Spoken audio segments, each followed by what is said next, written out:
The birth of a child brings much joy to any family. A home now welcomes a new member to its bloodline. While this may not be a concern, Papua New Guinea is seeing a rapid population growth in the past 10 years. A breathing apparatus that we can use to Professor Glenn Moller is a leading health expert working in Papua New Guinea's biggest referral hospital. He reveals that there is no control over pregnancy and more women continue to be admitted to health facilities to give birth. Because all come, they use him family planning.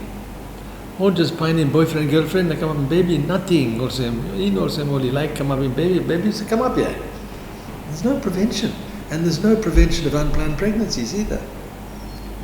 Where our health systems are just not preventing preventable problems. And for us doctors, it's a real challenge. We just have more and more and more sick people, more and more unplanned pregnancies, more. We can't cope. Papua New Guinea's current population is said to be around 12 million plus people to date. With the government announcing this late last year, many are still asking questions over this figure. According to United Nations statistics, PNG accounts for 0.13% of the world's population. And for the last 20 years, an average growth rate of 3% was recorded. UN officials predict PNG's population will project to 18 million people by the year 2100.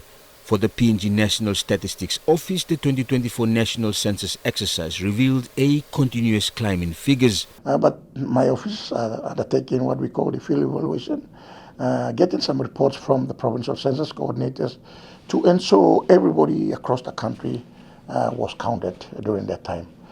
So if anybody was not counted, the process does not end, but we will be able to look at how we can be able to integrate them.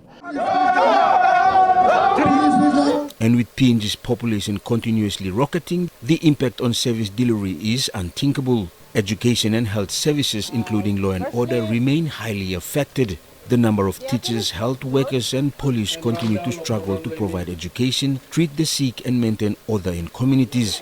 Prime Minister James Marape says the country's budget is below average to meet the demand in services and believes a bigger budget will position the government to ensure adequate funding is allocated to provinces to support service delivery. No wonder why we've had so many issues thus far, and I don't blame the 7 prime ministers of past. Sometimes you see me going on and on about one former prime minister in particular, but the bigger conversation is our economy since then up to today has been small. The size of our need has remained big. We don't have enough to sustain all our needs.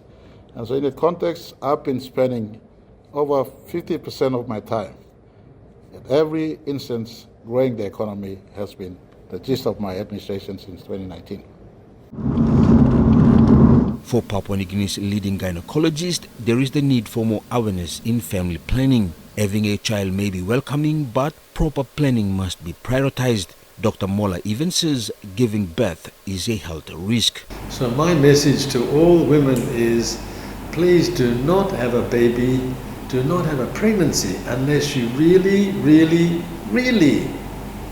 want a baby at this time. You don't have a pregnancy just because you can have a pregnancy. And so the death risk for women in rural and remote areas is very high for them and for the baby. Lapauve Junior, NBC National News, Port Moresby.